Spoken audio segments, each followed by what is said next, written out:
وزينا بالإيمان والتقوى وارزقنا بالعافية اللهم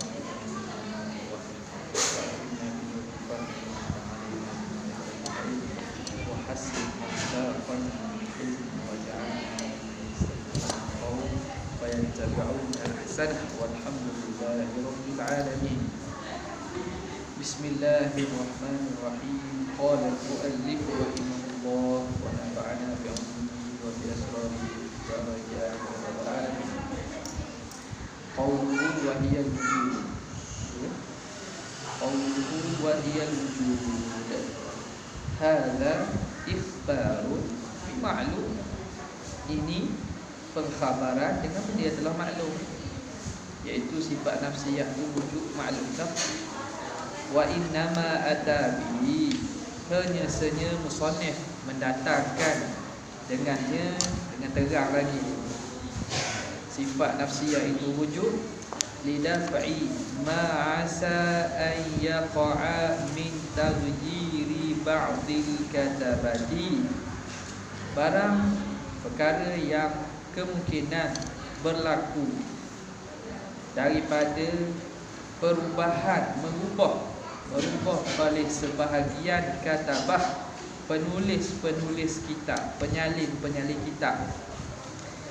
Bi'an, macam mana rubah ni? Bi'an yuqaddimul qidama mathalan, dengan bahawa mereka, bahawa katabah ni, katabah jamak katib mereka mendahulukan qidam masalah, sebagai contoh ada wujud atas sifat wujud. Jadi kenapa dia terang balik? Pada matan dia kata fahadihi situ sifat al-ula nafsiyatun wa hiya al-wujud wal khamsatu ba'daha salbiyatun. Jadi disebut begitu walaupun telah maklum, kerana kebarangkalian berlaku apa yang kemungkinan berlaku dari sebab perubahan yang dibuat oleh sebahagian daripada penulis, mereka mendahulukan sebut qidam. Pada dalam matan Sanusi, mereka antara 6 tu mereka bilang sebut qidam dulu, ala wujud, di atas wujud.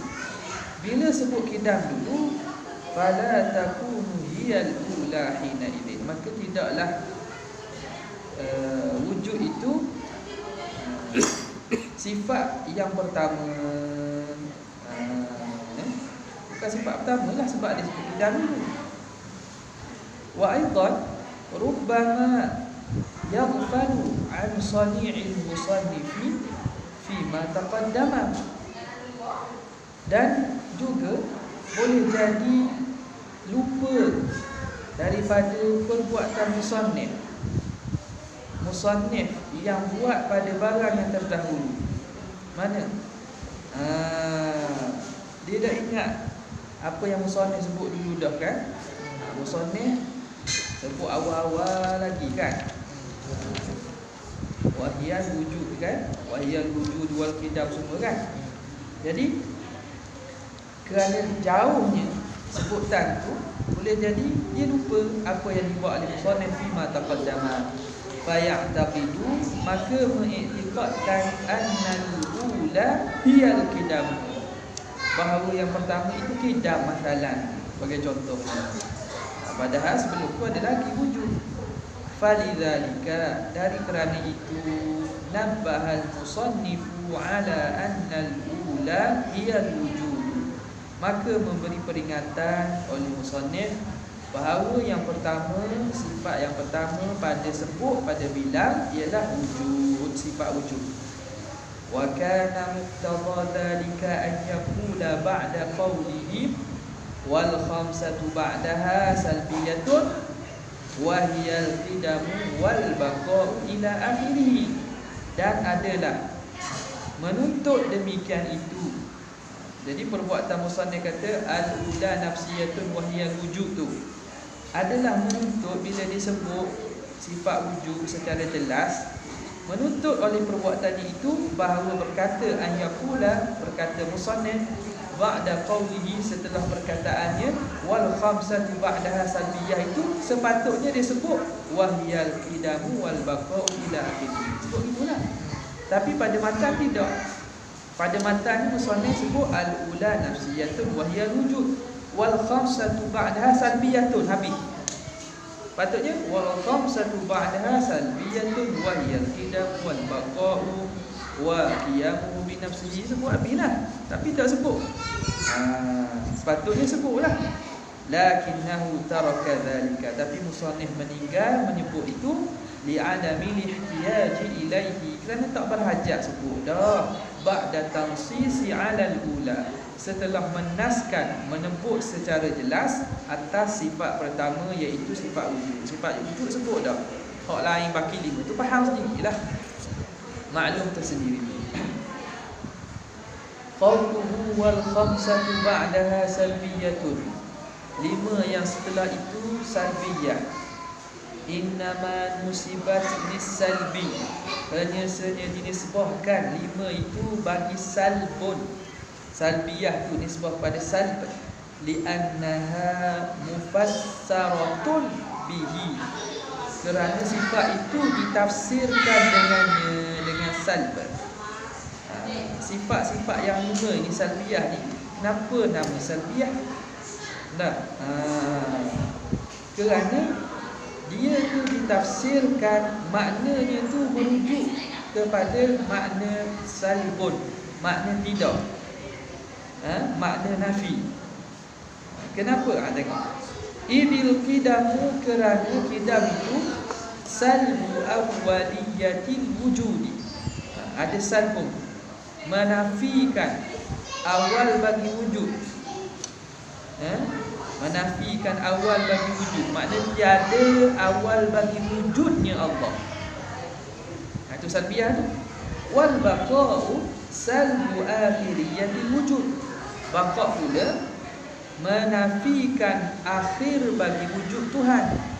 Wujud Tuhan tak ada pengakhiran. Salbu apa? Wal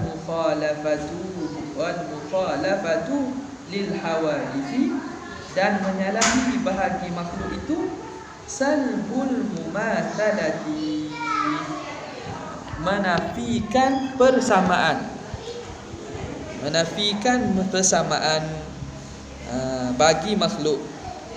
Wal qiyamu bin nafsi salbul iftiqar, menafikan berhajat. Berhajat dualah, sama ada pada tempat atau pada zat. Wal wahdaniyatu salbu ta'addud, menafikan berbilang. Salbu ta'addud menafikan berbilang. Okey, jadi makna bagi sifat salbiyah ini maknanya makna nafi. Tidak awal, tidak ada akhir, tidak sama, tidak berhajat, tidak berbilang. Jadi sebab itu dinisbahkan pada salb, sehingga dipanggil sifat salbiyah. Wa ulima min dhalika, maka diketahui daripada demikian itu, annal murada bi kauniha salbiyatan, bahawa yang dimaksudkan dengan keadaan sifat itu salbiyah, anna ma'naha, bahawa maknanya salbu kadza, menafikan demikian, menidakkan demikian. Itu maksudnya.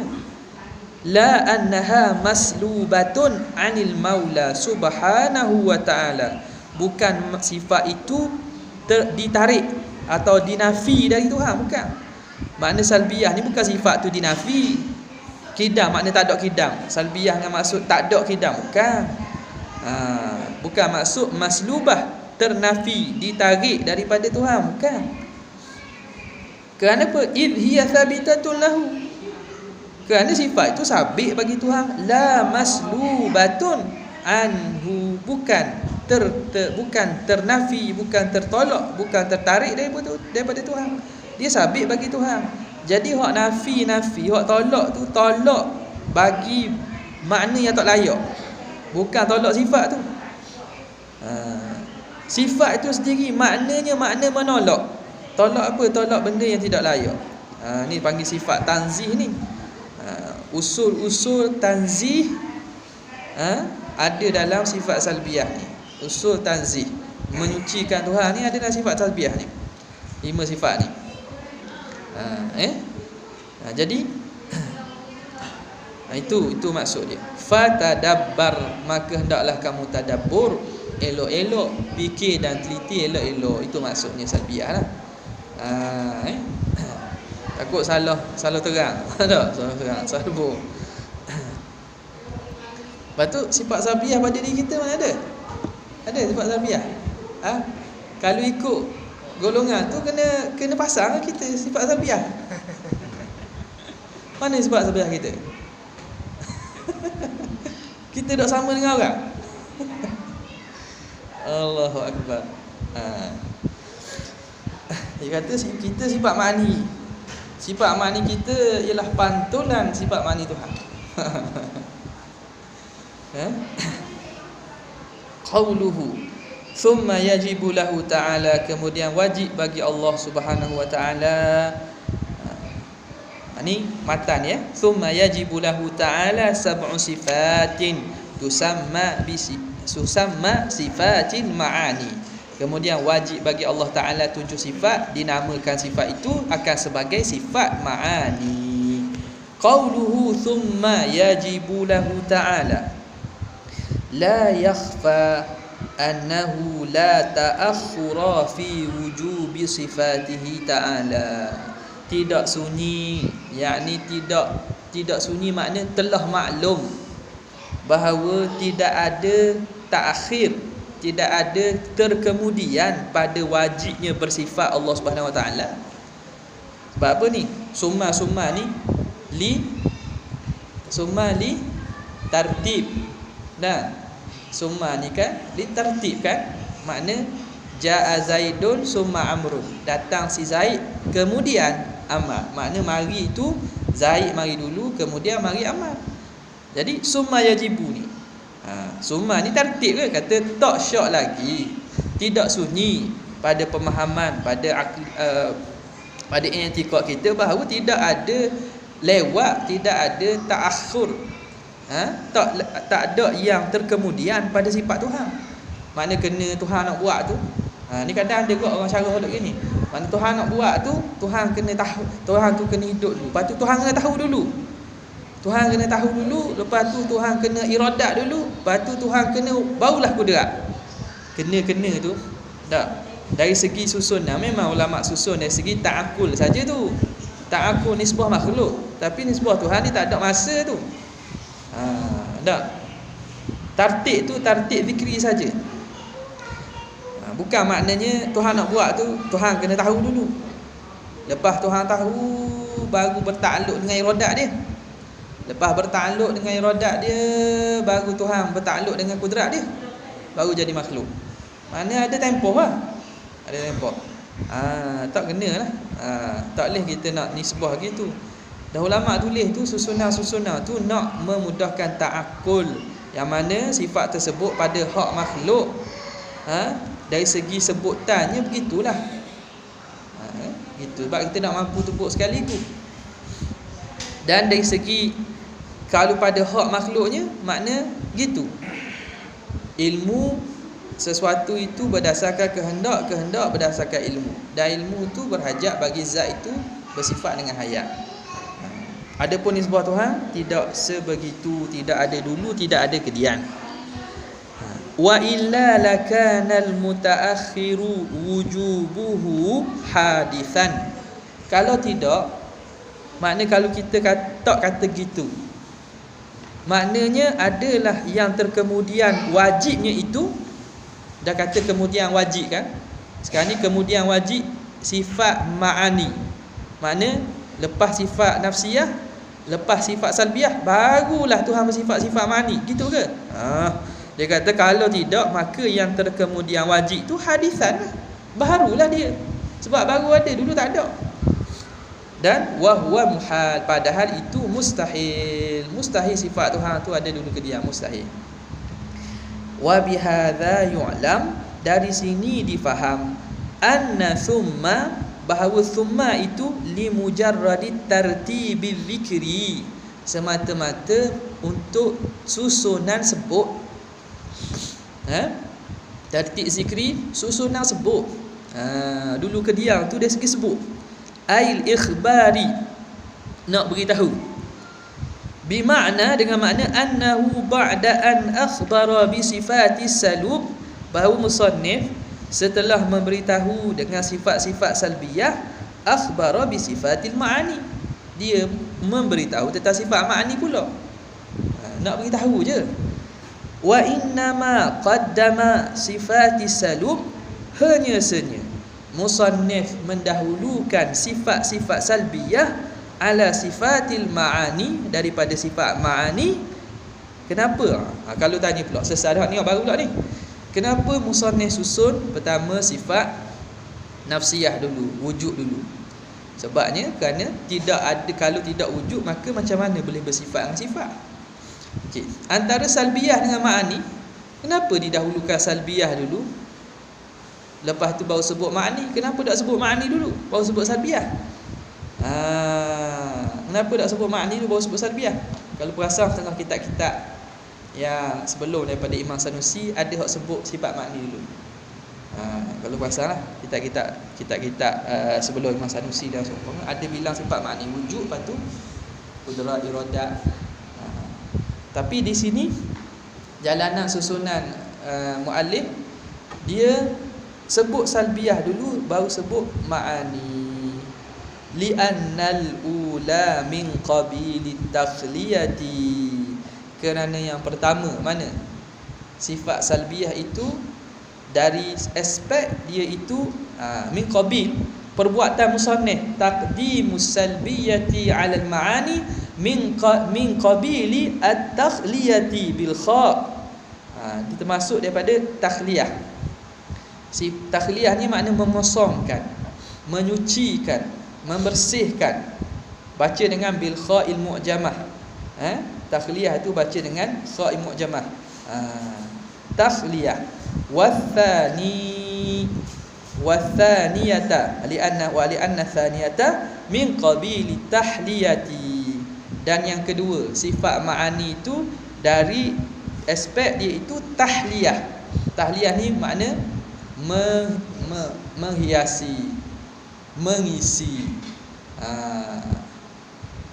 Dia konsep ni, konsep takdir at-takhliyah qabla tahliyah. At-takhliyah qabla tahliyah. Kosong dulu, sucikan dulu, baru isi, baru hias. Itu konsep dia. Dalam tasawuf pun gitu. Kena kosongkan dulu daripada sifat-sifat mazmumah, lepas tu isikan dengan sifat-sifat mahmudah. Isi dengan sifat mahmudah. At-takhliyah dulu, baru tahliyah. Kosongkan, sucikan dulu, baru isi dengan sifat yang elok-elok. Macam bekas. Kalau bekas kotor, bukan kita nak letak benda mahal dah tu, kita nak letak makanan dah tu, bekas kotor ni jeluah dengan tahi. Takkan nak letak bekas yang jeluah dengan tahi tu dengan makanan hak sedap-sedap. Jadi kosongkan dulu, bersihkan dulu, baru isi dengan isi dia tu, tahliyah. Kita isikan, kita hiasi dia, kita penuhkan dia. Jadi dalam ni pun sama. Wal ula muqaddamatun urfan, dan yang pertama itu didahulukan pada uruf ala thaniyati, di atas yang kedua. Maknanya dari segi uruf ni memanglah kena kosongkan dulu baru boleh isi, baru boleh hias. Idil insanu la yatazayyanu bi jamili thiyabi, kerana manusia itu tidak berhias ia dengan pakaian yang cantik-cantik, ai bi thiyabil jamilah, dia tidak berhias dengan pakaian yang cantik, wa nahwiha, dan seumpamanya, illa ba'da izalati ma bihi minal awsakhi, kecuali setelah menghilangkan apa yang ada padanya daripada kotoran-kotoran. Jadi kalau nak pakai pakaian cantik, nak hias elok-elok, kena bersih dulu kotoran-kotoran badan. Nak pakai minyak wangi pada badan, nak badan kena bersih dulu. Kalau tak jadi bau lain. Dah mandi seminggu. Dah mandi seminggu. Ha. Jangan. Kalau nak mandi, pakailah minyak wangi mangok. Banyak pun. Dia bau ke api bau lain. Dia bau tengi pelik je. Nampak? Jadi bersih dulu, barulah hias dengan tu. Konsep tu maklumlah Kadakhilil hammam, seperti orang yang masuk tandas. Fa innahu yuzilu adranah, sesungguhnya dia akan hilangkan kotorannya. Ai ausakhahu, kotoran dia. Thumma yalbasu thiyabahu, kemudian dia memakai pakaian dia. Dia pakai pakaian dia. Jadi bersihkan badan, lepas tu pakai pakaian tu. Yang ni lah kalau kita nampaknya konsep dalam tasawuf pun samalah. At-takhliyah qabla tahliyah. Mesti bersihkan diri, sucikan diri, lepas itu isikan diri dengan akhlak-akhlak yang baik. Itu konsep tasawufnya.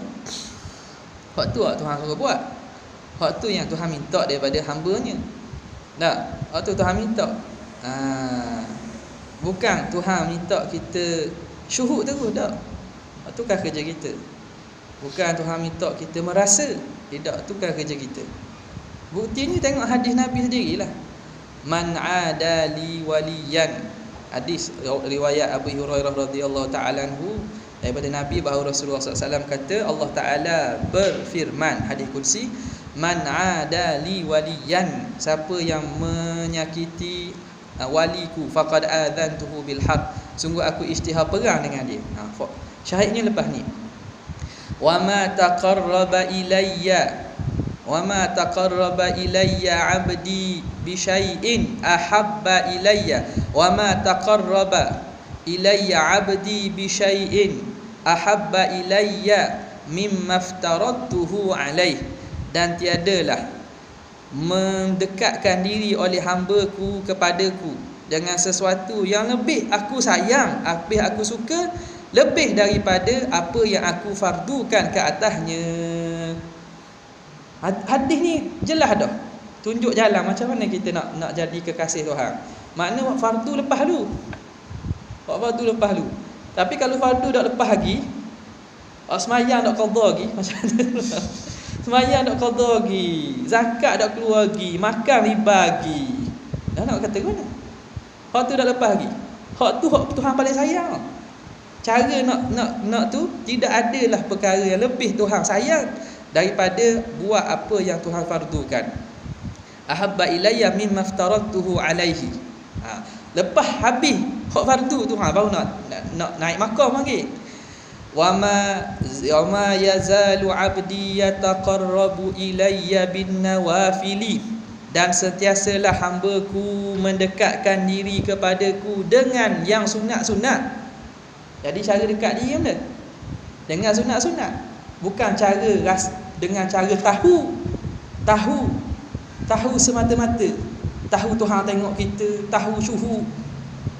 Tu bukan. Cara dekat ialah nawafil. Tapi nawafil ni malah. Tak. Nawafil ni malah sebab letih kokong nafsu. Dia nak setakat ilmu makrifah, tahu je. Tahu, lepas tu syuhud Tuhan. Khoyalah. Dia cerita ahwal orang yang telah sampai. Sebab karangan ulama ni kadang mereka cerita ahwal mereka. Jadi mereka cerita ahwal mereka yang sampai, lepas tu duduk pasang pada diri, aku nak ahwal gitu, aku nak ahwal gitu. Dia lupa waktu Tuhan nak dia. Dah panggil beradab ke dah beradab dengan Tuhan. Jadi Tuhan kata sentiasalah hamba-Ku mendekatkan diri dengan aku binawafili, dengan yang sunat-sunat, hatta uhibbahu, sehingga aku kasih pada dia. Jadi siapa kasih ni? Allah yang kasih ke kita. Makna kerja siapa? Kerja Allah, bukan kerja kita. Kerja kita yataqarrabu binawafili. Tiba-tiba ia salah letak. Kerja kita kena jadi Tuhan kasih ke kita. Dia awak. Siapa awak nak suruh Tuhan kasih ke awak? Tapi hak Tuhan buat, rambut. Nampak? Sikit je, sikit je. Dia rasa kena syuhud. Nak rasa kasih, merasa kasih Tuhan. nak merasa kasih Tuhan, merasa dalam dakapan Tuhan, merasa pakaian pelukkan Tuhan, bermesra dengan Tuhan. Dia guna kata bermesra. Oh. Orang tak guna perkataan gitu tak. Dia nak rasa Tuhan. Dah nak muat orang ni nak bermesra Tuhan. Dalam ni kata dah tak mendekatkan diri dengan apa yang Tuhan bin nawafili sehingga Tuhan kasih. Hak Tuhan kasih. Hak mu kasih Tuhan tu memang hak tu orang beriman kasih ke Tuhan belaka. Hak iman betul memang kasih ke Tuhan. Tak. Fa idza hatta uhibbah fa idza ahbabtuhu apabila aku kasihkannya. Tuhan kasih. Ni baru siapa ni? Siapa tahap ni? Fa iza ahbabtuhu, bila aku kasihkan hamba-Ku itu, kuntu sam'ahu alladhi yasma'u bihi, maka akulah pendengarnya yang didengar dengannya. Wa kuntu wa basarahu alladhi yubsiru bihi, dan pelihatnya yang diperlihat dengannya. Wa yadahu allati yabtishu biha, dan tangan yang mana dia memegang dengannya. Warijlahu allati yamshi biha, dan kaki yang dia berjalan dengannya. Wala in sa'altani la u'tiyannah, kalau dia minta dengan aku akan bagi. Wala in ista'adzani la u'idhannah, dan dia kalau minta berlindung dengan aku akan lindung dia. Tak. Jadi nak sapa kepada ku, tu masalah lain pula. Akulah pendengarnya, akulah samuknya. Bukan sifat samuk Tuhan daripada kita. Apa ni faham kat lain pula ni. Tak mau bincang tu. Pertama nak bincang syatrul awal ataupun bahagian pertama pada hadis tu, nak cerita cara perjalanan supaya kita jadi dekat dan kasih Tuhan. Nak sapa makam syuhud ke musyahadah ikutlah, tapi caranya bukan cara kita mensyuhud Tuhan macam mana. Bukan cara kita nak syuhud Tuhan. Cara kita nak ibadat, ihsan fil ibadah. Nampak? Dalam tengoklah hadis apa-apa hadis Nabi SAW, Allah Ta'ala akan beri isnad perbuatan kepada perbuatan mukallaf, dan mauhibah itu daripada Tuhan. Tiba-tiba kita duk tutup Tuhan, nak syuhud. Lepas tu bawa cerita pengalaman para ulama ke para mas sendiri pun, so rasa macam kita duk situ dah. Rasa kita duduk situ dah. Jadi akhirnya ada benda. Ada benda. Betul mayang pun ada benda. Bulan Lailatul Qadar, nak benda cari Lailatul Qadar. Lailatul Qadar makhluk. Carilah Tuhan yang buat Lailatul Qadar. Kalau gitu tiap-tiap malam boleh lah. Bukan setiap malam aja, siang pun boleh. Sebab kita mencari Tuhan yang mencipta Lailatul Qadar. Nampak macam tu dah. Tapi you lupa, Allah Ta'ala Raja sekian alam menganugerahkan Lailatul Qadar. Kita dah ambil. Tak ke kita ni dah beradat? Tuhan kalau Raja Sultan beri anugerah, tiba-tiba tak ambuh. Saya tak ambuh. Tak ambuh. Kerana sombong lagi. Sombong lagi. Tidak ingat sombong. Tuhan beri gini-gini puasa. Puasa dia, kita bukan nak kejar ke syurga, bukan nak kejar ke pahala Lailatul Qadar ke puasa Arafah, bukan. Kita nak kejar Tuhan. Jadi tak usah risau. Kalau dengar orang sedap kot. Tak payah susah kita. Tak payah letih-letih. Tapi tak lupa, Tuhan nak beri anugerah, Tuhan letak ni, tiba-tiba tak mau ambil. Sombongnya kita. Sebab tu kalau tengok para salafus soleh, tak ada. Mereka semakin kuat ibadat, bawa perjalanan yang dibawa oleh para nabi, para sahabat.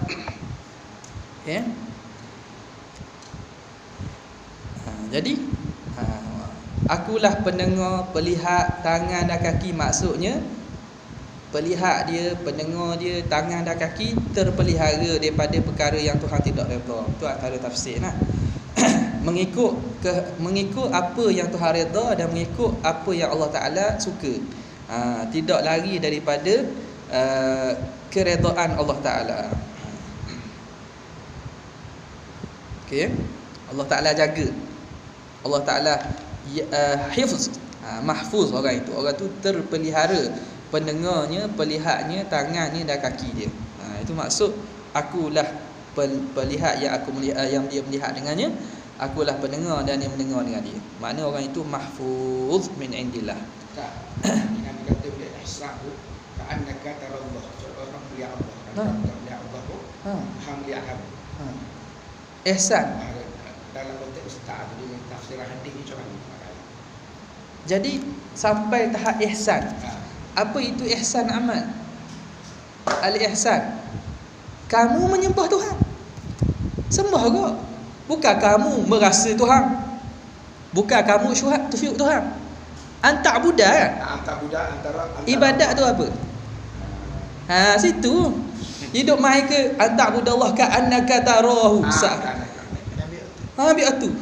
Mula-mula tu antak budak. Kamu menyembah Tuhan nak sembah orang dia. Sembah orang dia. Sembah orang tahu syuhud gitu. Tak, sembah orang ibadat.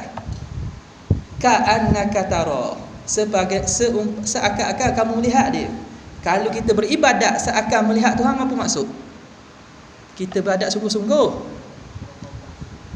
Kita ibadat sungguh-sungguh. Tahu Tuhan melihat kan? Itu maksud dia. Bukan kita melihat Tuhan. Sikit je tu. Anta'budallah.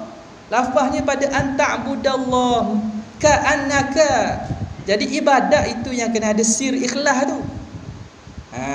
Bukan semata-mata syuhud. Antashhadallah. Al-ihsan antashhadallah. Ada kata gitu? Ada. Antashhadallah. Dah kenapa dah terjemah semata-mata syuhud gitu. Syuhud tu hak asal wahbi yang Allah Ta'ala bagi. Bukan wahabi. Wahbi.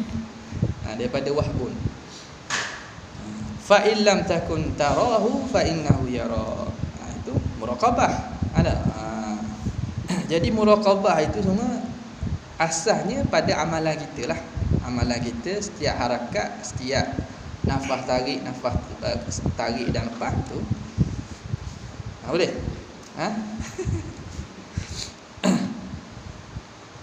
Ni tengah hangat ni. Tengah hangat. Dua blok. Blok nak tahan awak ni. Blok hang nak kata jangan ikut cara tu. Jangan ikut. Awak rasa dah orang lalu dah. Hak kata ni ustaz-ustaz waktu tua dah. Tok guru waktu tua dah. Tok pondok pesan dah jangan ikut cara ni. Kata dak betul ni. Dah saya rasa sedap. Dah betul jangan. Sedap tu dak betul, makanan tu banyak MSG. Ni makanan tipu ni akan hengang ni, bahaya ni. Jangan. Contohlah. Jadi isu pula. Kata jangan makan. Jadi tiba-tiba kamu dengar. Kamu kata tok guru tak sapa lagi, kata ustaz ni tak sapa lagi. Allah. Jadi kalau kata zikir Allah wajilah penyebut. Dia kata itu perasaan. Dah disebut Allah. Mana takutlah dia. Sebut tu benda. Sebut Allah. Sebut tu benda. Zikir Allah benda. Ibadat ah. Dah ibadat. Zikir Allah. Dah itu ibadat. Jadi ibadat hasilnya wattaqullaha wa yu'allimukumullah. Takwa pada Tuhan, Allah Taala ajar. Takwa tu apa? Buat apa yang Tuhan suruh, tinggal apa Tuhan larang. Dak ke ibadat. Atas apa nak bagi kalau semata-mata tu? Ya, memang tak nafi antara amalan tu amalan qalbi, makrifah tu amalan juga. Kita tauhid, kita amalan juga. Cuma apa yang membezakan orang buat dengan tak buat? Kalau orang Islam sama makrifahnya, kenal Tuhan tu, lebih banyak tu memang ada darjatnya lebih banyak tu. Cumanya lebih ni apa? Hak Tuhan tutup pada kita lah. Tuhan tutup pada kita amal fardunya, hak tu wajib, betul amal sunnahnya lagi. Hak tu hak hadis qudsi tadi memandu kita cara kita nak dekat dengan Tuhan. Tak? Okey.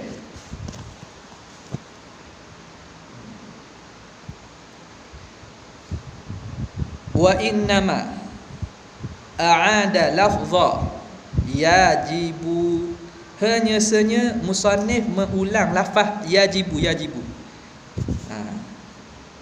Thumma yajibu tu awak dalam kurungan yajibu ma'a taqaddumihi sabiqan, beserta telah terdahulu lafaz itu sebelum ni sebut dah kan, yajibu ala kulli mukallafin an ya'rifa kan, fi qawlihi, pada perkataannya fa mimma yajibu, daripada barang yang wajib ila akhirih, dia sebut tu lil fasli, untuk menceraikan.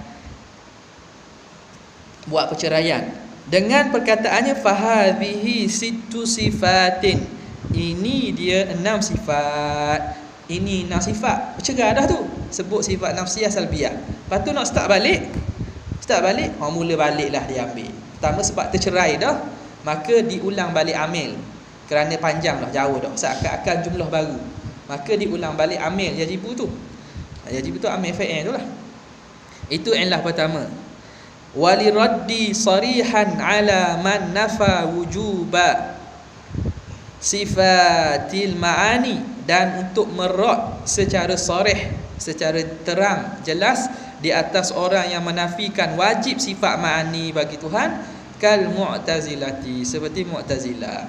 Jadi mu'tazilah dia nafi sifat ma'ani, sebab tu diulang balik yajibu untuk menegahkan bahawa sifat ma'ani pun wajib. Allah Ta'ala bersifat dengannya, itu sifat yang wajib bagi Allah Subhanahu Wa Ta'ala. Wa'tu ridha wallahu ta'ala. Ada orang ngajar gitu ke apa? Ada? Ada? Atas tu ada? Gitu? Ada? Ada? Dia ilmu yang tidak semayang.